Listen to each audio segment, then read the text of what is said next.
Ada peluang juga diregulasi, mengasih pun boleh, tapi di bawah 50. Nah, tapi kan kalau bisa dipolitisasi seperti ini kan?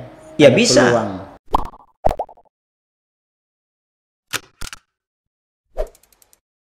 Jumpa lagi di Delegasi Media, duduk bareng delegasi. Selamat sore pemirsa delegasi. Kali ini kita kedatangan Bang Osril Limbong. Bang Osril Limbong ini pemerhati sosial dan tak asing lagi kalau untuk di kalangan media. Seorang aktivis yang dari mahasiswa bergerak di bidang, yang dari mahasiswa terus melakukan kegiatan-kegiatan sosial. Jadi Bang Osril, selamat datang. Selamat sore. Jadi kita ini Bang Osril langsung aja ini kita Bang Osril. Ya. Kita kayaknya mengambil topik ini pilkada dan kalkulator. Gimana menurut Bang Osril? Siap. Ya, jadi begini Bang Osril. Memang ini kan bahasa-bahasa yang dari pemilih lah kita bilang, dari akar rumput. Kalau kalkulator ini sering dimaknai bahwa kalau pilkada itu sering ya mana kacipnya gitulah bahasa halusnya itu Bang Osril. Jadi di sini kita mau melihat apa sih sebenarnya pilkada dengan hitung-hitungan ini, bagaimana yang idealnya dan menurut kalkulasi politiknya bagaimana. Menurut pandangan Pak Osril, apa kira-kira makna yang di bawah di akar rumput ini, apakah ini perlu diterapkan atau ini dirubah maknanya oleh praktisi politik? Ini silakan Bang Osril kasih tanggapan dulu masalah pilkada dan kalkulatornya. Ya, terima kasih. Tentang pilkada dalam kalkulator, sebenarnya kita harus melihat dulu kalkulator itu fungsinya untuk apa. Kalkulator secara fungsi itu untuk membantu seseorang untuk menyelesaikan tugas-tugas hitungan. Karena itu adalah alat digital yang bisa mempermudah, mempercepat, dan mengefisienkan. Kalau terminologi ini dibawa ke dalam dunia politik, ini bisa sangat membantu bagi seseorang yang mencapai tujuan. Tetapi bisa juga merusak, merusak tatanan-tatanan demokrasi dan merusak tatanan-tatanan yang namanya pemilih jujur, pemilih cerdas. Ini bisa merusak. Kalau kalkulator tadi dimaknai dalam terminologi yang sebenarnya kalkulator itu fungsinya untuk apa? Hitungan. Nah, kalau ini dimaknai menjadi sebuah hitungan-hitungan yang akhirnya berhubungan dengan how much, berapa uang, berapa kekuatan sehingga mencapai berapa ribu suara. Nah, ini kan yang masuk ke wilayah money politik. Nah, tetapi yang harus kita lihat, regulasi juga di dalam pengawal pilkada ini, hitungan-hitungan besaran berapa yang dibolehkan. Berapa itu besaran Bang yang dibolehkan? Kalau yang terakhir kali itu, kalau dia dikatakan tidak money politik, itu di bawah 50 ribu. Ya. Tetapi jika ini dilakukan berkali-kali dan kepada satu tujuan, apakah ini tidak dikatakan money politik? Nah, ini juga bagian daripada hitungan-hitungan yang diterapkan oleh konsultan politik di dalam untuk capaian-capaian suksesi calon-calon yang harus atau kandidat-kandidat yang harus dimenangkan. Nah, jadi ada cost lah kalau untuk, ada cost. Walaupun sifatnya tidak melanggar regulasi. Iya. Tetapi kalau kita meminjam terminologi kalkulator, kalau dia menang harus meraih kita katakan 1000 suara, maka kalkulator dia 50 kali 1000. Nah, kalau dia dikatakan 50 kali 1000, apakah sudah posisi untuk menang? Maka dia akan buka lagi kalkulatornya. Jadi ini kalkulator yang macam mana? Ini setelah uang, setelah kalkulasi how money tadi kan? Iya. Ini mau kalkulasi apa lagi? Kalkulator apa lagi setelah dihitung 50.000 misalnya ada 1000 itu menang. Ini apakah ada lagi hitungan semacam pemilih yang berpendidikan, pemilih ini gimana ini? Atau pemilih yang transaksional? Itu yang saya katakan tadi. Kalau kalkulator yang tidak yang terminologinya tidak kita bawa dalam dunia politik, maka kalkulator tadi bisa kita fungsikan di dalam membuat hitungan-hitungan dari Pemilih ya. basis pemilih. Basis pemilih ya. Pemilih yang berdasarkan pendidikan, pemilih yang berdasarkan latar belakang pekerjaan, dan pemilih yang berdasarkan profesi, dan pemilih yang sama sekali tidak punya pekerjaan, dan pemilih pemula. Ini kan kalau kita gunakan dalam hitungan politik, ini namanya kalkulasi politik yang bisa kita hitung lewat namanya kalkulator. Kembali kita gunakan fungsi kalkulator tadi hanya untuk membantu kita mengefisienkan cara menghitung. Tetapi kalkulator yang kita katakan di sini yang secara demokrasi yang menjadi elegan, kita membawa kalkulasi hitungan tadi berdasarkan data pemilih. Data pemilih ya. Latar belakang, baru kita punya kalkulasi hitungan.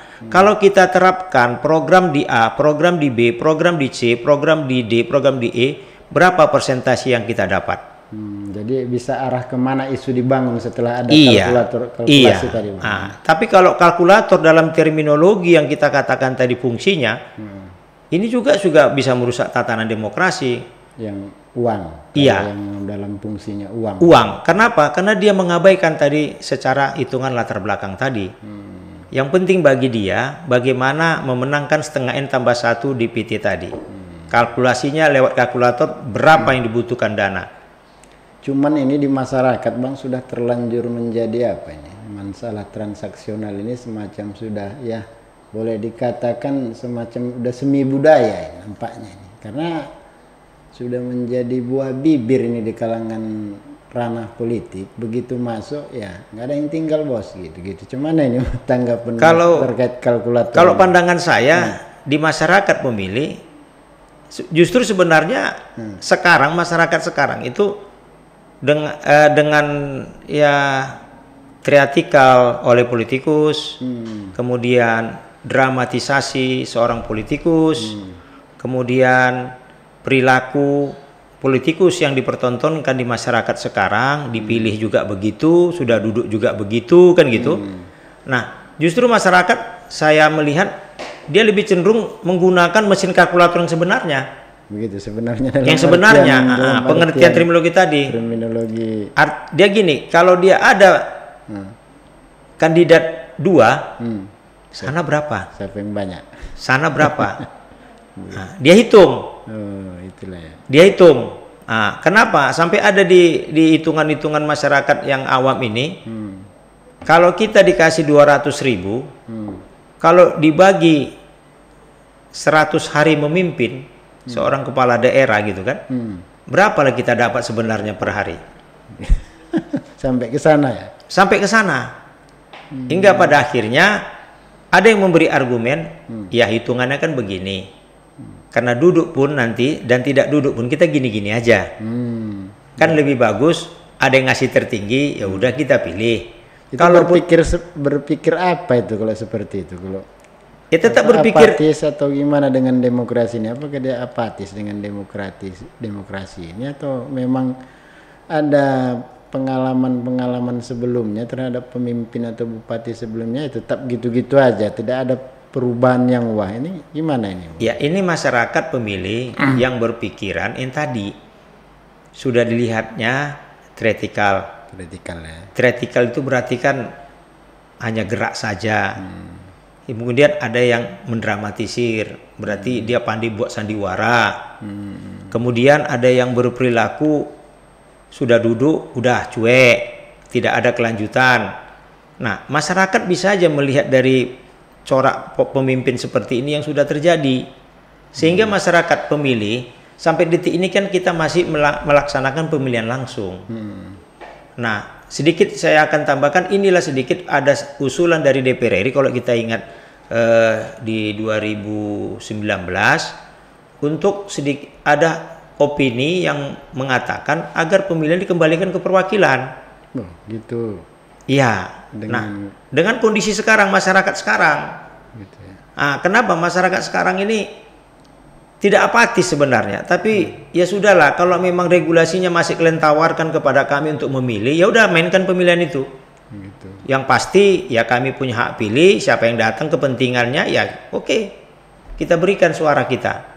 Nah, tetapi dasar masyarakat yang seperti ini bisa dari 3 pemilihan tadi. Intinya ada kekecewaan. Iya. Yang kedua, alhasil ya sudahlah sebagai warga negara yang baik ikuti aja lah pemilihan. Nah, tetapi Kalau yang lebih kuat lah berpikirnya, kita bilang berpikirnya masyarakat terhadap ya transaksional lah.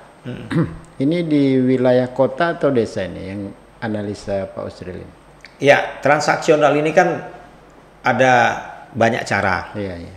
Ada yang fresh money, artinya langsung uang gitu kan. Ada yang transaksional lewat bantuan sembako. Iya, iya. Ada transaksional lewat bantuan-bantuan kebutuhan usaha, apakah pertanian, apakah semua gitu. Nah, tapi yang jelas proses itu belanjanya kan pakai uang, Iya. kan gitu. Artinya dia tidak terlepas dari namanya kos, biaya. Biaya itu bukan kos sosial, tapi yang namanya kos material, belanja modal.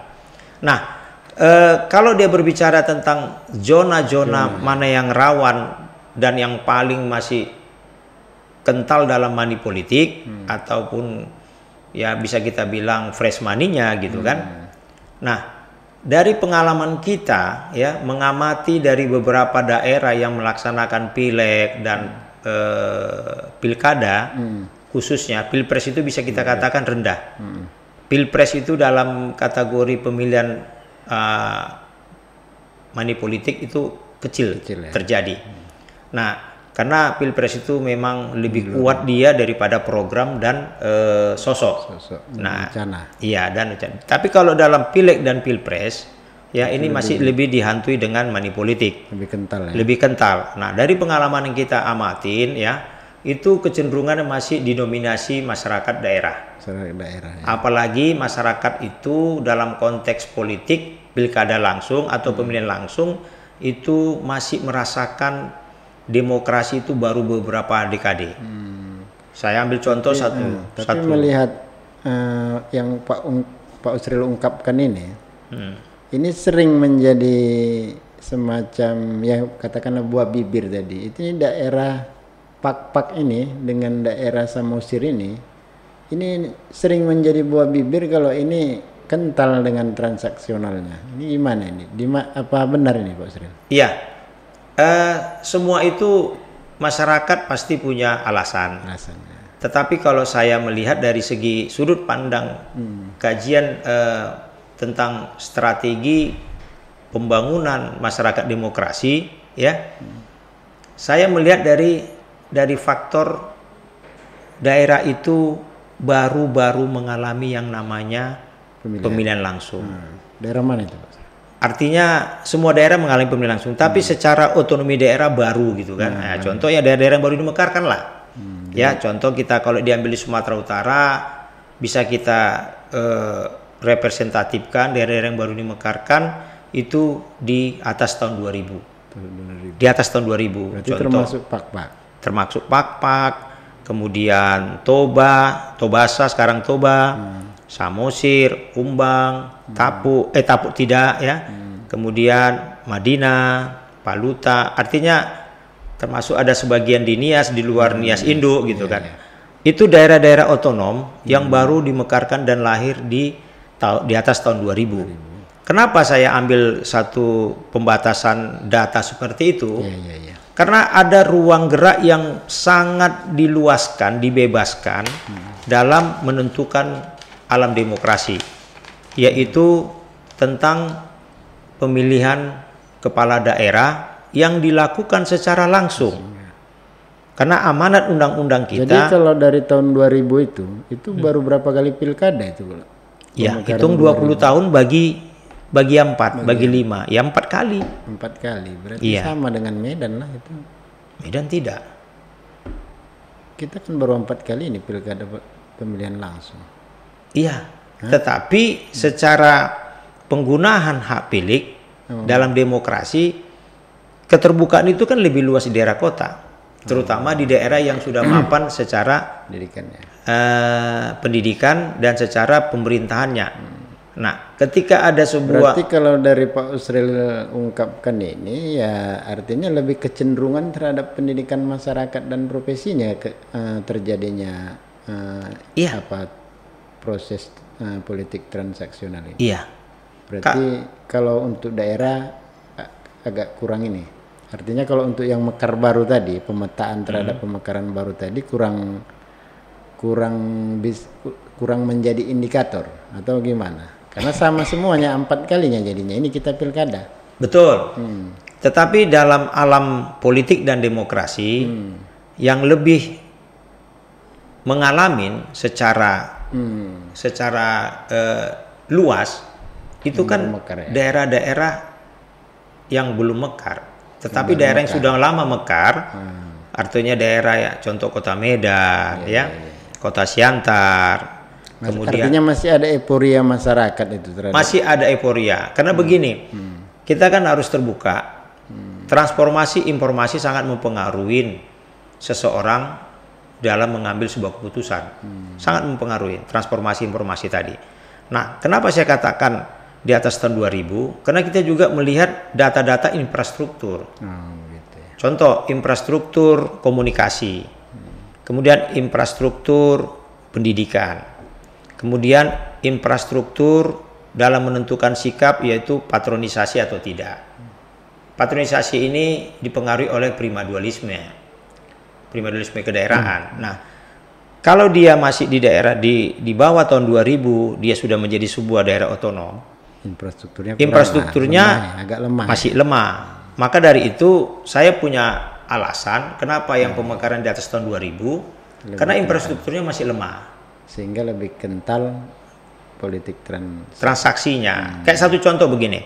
Ketika saya berjalan di sebuah kabupaten yang baru mekar ya dan masuk ke dalam daerah desanya ya dan masuk juga ke dalam daerah masyarakatnya. daerah lingkungan ya. Nah, informasi mereka hanya di Lapo atau di Kedai. Informasi mereka itu masih di Kedai. Apakah di Kedai kopi, kalau di daerah Tapan di warung tua. Lapo ya. Di Lapo masih informasinya. Ini kenapa? Ini menghambat ini untuk bisa masyarakat lebih cerdas atau sebenarnya sarana itu bisa tidak menghambat. Sekarang tergantung komoditi yang siapa yang bawa. Berarti sama dengan artinya tokohnya atau sosok yang calon itu sendiri juga yang bisa membawa itu. Ya tentu mempengaruhi bisa itu berarti. Bisa, tentu yang berkepentingan terhadap prosesi pemenangan politik. Berarti warga masyarakat masih mudah dipengaruhi artinya Pak? Masih. Karena tadi tempat informasi tadi. Iya. Yang saya katakan infrastruktur sangat mendukung, udah. Bila mana ya infrastruktur komunikasi yang kita katakan ya terima kasihlah kita kepada Presiden Jokowi yang telah meluncurkan satelit merah putih. Ya, kita berharap satelit merah putih ini dengan visi baktinya ya mampu mengaliri signal ke sampai pelosok-pelosok negeri. Kenapa? Lewat daripada program tersebut ya signal-signal sampai ke pelosok negeri, maka otomatis kan infrastruktur komunikasi terbuka. Ya. Seperti hari ini yang delegasi lakukan, ini juga salah satu karena infrastruktur komunikasi sudah ada. Sudah mulai mengarah baik ya. Iya, nah jadi daerah-daerah yang kita katakan tadi masih bisa dikatakan jaringan itu ataupun sarana komunikasi itu masih dikondisikan berapa persen. Kayak satu contoh kita ada teman di salah satu kabupaten ya, dia memiliki radio. Tetapi ketika dia melakukan izin dan semua selesai dan siaran sudah jalan, tapi tetap gendalanya ada. Apa gendalanya? Kemampuan jaringan untuk melewati sebuah bukit. Karena masyarakat itu ada yang di atas bukit, ada yang di bawah bukit. Nah, sehingga yang namanya signal mau buka radio berat. Nah, apalagi yang namanya dia mau membuka digitalisasi dengan menggunakan Android-nya. Signal juga sangat mempengaruhi, itu namanya infrastruktur komunikasi. Nah, kalau daerah-daerah yang saya katakan tadi, yang pemekaran tadi, itu menjadi topografinya masih seperti itu, ya tentu Akan informasi lapo-lapo tadi masih berfungsi. dan bisa berpotensi tetap terjadi transaksional itu. Dan itu yang mempermudah untuk terjadi transaksional, mempermudah. Lebih mempermudah ya, karena bisa saja utusan dari Iya. tim ke situ ya. Iya, dan masyarakat desa kan dia berpikirnya sederhana. Malah sampai ada tuh saya investigasi di bawah, ya saya pernah tanya, siapa calon bupati yang menurut kalian, ibu-ibu bapak, yang bapak bisa menjadi harapan untuk membangun desa ini? Ya, mereka katakan, ya karena dia yang tahu bupati yang lama, dia katakan itu lagi. Begitu ya. Nah, jadi di daerah seperti itu, incumbent sangat berpotensi bisa menang lagi. Kalau di Daerah yang topografi yang saya katakan tadi, dengan tipe-tipe yang tadi itu, incumbent itu bisa berpotensi menang lagi. gitu. Walaupun secara program ini terbalik. Tadi abang menyimpulkan bahwa secara topografi tadi kurangnya fasilitas, salah satunya fasilitas informasi, sehingga terjadi berujung bisa terjadi politik transaksional. ya, Bukan berarti yang lebih banyak akomodasinya yang menang. ya, Kenapa mesti incumbent? Kalaupun datang yang banyak akomodasinya itu gimana? incumbent kan juga punya akomodasi. Oh, begitu. Karena gini, akomodasi ini kan masih Iyalah. universal. Universal. Artinya akomodasi itu bisa aja yang diartikan APK atau segala APK dan segala macam. Dan dia mendistribusikan bisa lebih settle. macam. Bisa itulah. Kenapa? Karena kan perangkat dia masih ada sebagai incumbent. Nah, kemudian bagi yang non incumbent, dia harus berjuang berat untuk mengalahkan incumbent di daerah-daerah topografi seperti itu. Sehingga isu yang dimainkan selalu itu tadi, alhasil isunya apa? Ya tadi, berapa paling besar, nah itu yang diambil. Begitu. Berarti harus mengalahkan kekuatan akomodasi incumbent begitu kalau Benar. Tapi ini secara pendidikan politik kan tidak sehat. sehat ya. Tidak sehat. Tetapi dalam posisi pencapaian seorang calon yang mereka desain berdasarkan strategi dari konsultan, itu sah-sah aja gitu. Saja, ya. Tetapi apa yang berbekas? Kan yang berbekas ke masyarakat. Masyarakat tidak dididik bagaimana menggunakan hak pilih dia berdasarkan pandangan-pandangan pembangunan. Jadi kalau pandangan saya akhirnya pilkada sejauh inilah menurut Bang Osril, visi misi seorang kandidat ini hanya sampai tatanan masyarakat menengah ke atas atau bisa ditangkap oleh seluruh masyarakat ini? Dari fenomena keadaan politik transaksional dan fasilitasnya tadi ini, nampaknya ini hanya kalangan elit yang bisa melihat visi misi ini. Apa seperti itu, Pak Osril? Ya, sebelum ke situ kan perlu saya jelaskan sedikit tentang itu. Di dalam aturan pemilihan kepala daerah, ya berdasarkan PKPU, peraturan KPU RI, itu seorang calon kan harus memaparkan visi misi. Oh itu ya, ya itu Kan gitu. Visi misi. Ya. Tetapi visi misi ini juga kan dari dalam tim normatif, ini juga kan mereka sampaikan di dalam kampanye. Ya, tersosialisasi. Nah, ke masyarakat. Tetapi ketika dia menang, ini semua nggak ada yang berjalan gitu. Nggak ada yang berjalan. Sehingga kalau dikatakan masyarakat itu melihat seseorang calon kepala daerah itu dari visi misinya lagi, justru pengamatan kita tidak ke situ lagi pandangan masyarakat. Berarti nggak ke situ lagi pandangan masyarakat. Lebih kemana? Dia lebih penting gini saja lah. Sudah siapa yang mau jadi bupati, saya mau jadi wali kota, siapa yang datang ini kita pilih. Oh, gitu ya. Siapa yang datang itu kita pilih. Nah, yang datang ini juga masih kita katakan belum tentu money politik. Iya. Tetapi dalam bahasa kecurigaan, siapa yang datang berarti kan siapa yang ngasih. Iya. Bahasa kecurigaan. Maka dari itu, karena kan ada peluang juga diregulasi, mengasih pun boleh, tapi di bawah 50. Tapi kan kalau bisa dipolitisasi seperti ini kan? Ya ada bisa, peluang. bisa Dikasih 10 kali kan? Bisa dikasih 10 kali asal yang memberi beda-beda. Oh, gitu ya. Contoh, kita sederhana Jadi saja. baiknya dihapus saja apa enggak ini? Masalah pemberian ini di dalam regulasi. Sebenarnya kalau saya katakan ya, ini kan dibolehkan memberi tapi batas 50. Ini kan sebuah pasal negosiasi ini. Oh, begitu. Kalau saya mengamati ini pasal negosiasi. Pasal negosiasi ya artinya tanda kutip rakyat juga jangan menerima seolah-olah nanti dia jadi tersangka.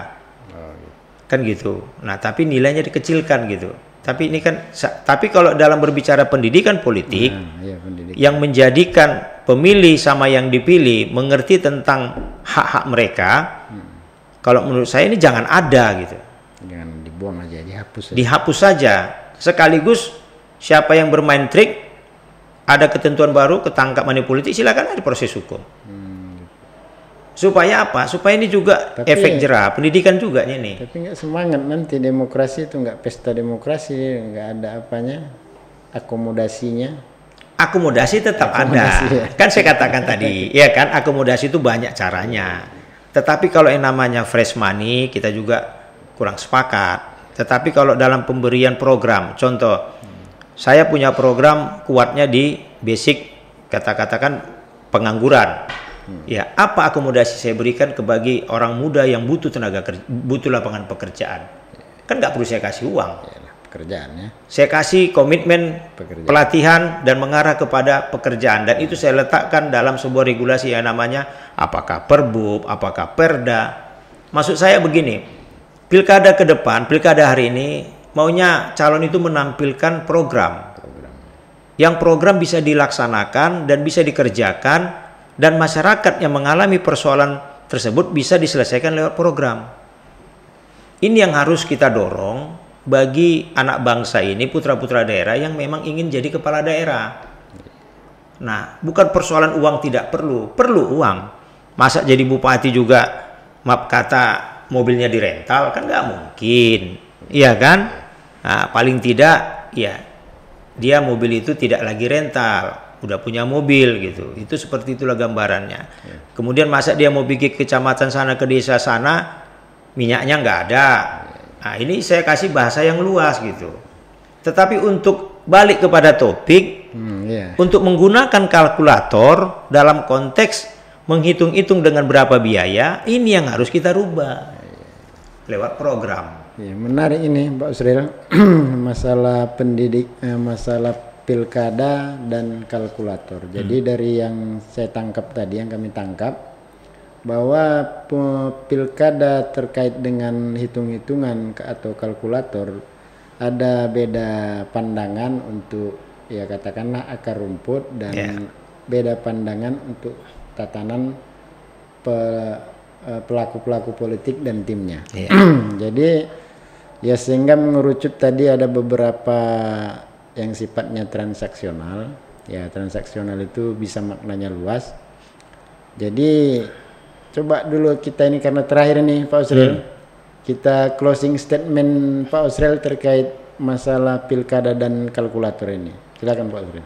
Ya, pilkada dan kalkulator ini secara terminologi kalkulator belum bisa tepat kita gunakan di dalam pilkada.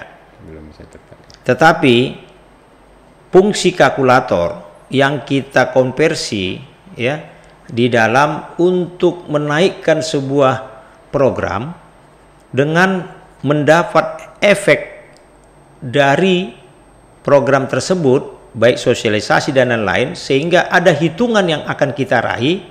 Itulah yang harus kita pakai fungsi kalkulator tadi dalam pilkada, Dalam politik aja. dalam politik tadi, tidak dalam konteks hitungan-hitungan secara kalkulator yang terminologinya yang mengatakan 5 kali 5 sama dengan 25. Tidak seperti itu ya. Tidak seperti itu. Tetapi kalkulator yang saya katakan dalam pilkada tersebut, ya, program yang dicalonkan kandidat untuk bisa mempengaruhi sektor pendidikan atau sektor intelektual, sektor pedagang, pengusaha, dan sektor yang tidak. Ini bisa mereka presentasikan dengan hitungan-hitungan berapa persen akan meraih dari suara tersebut.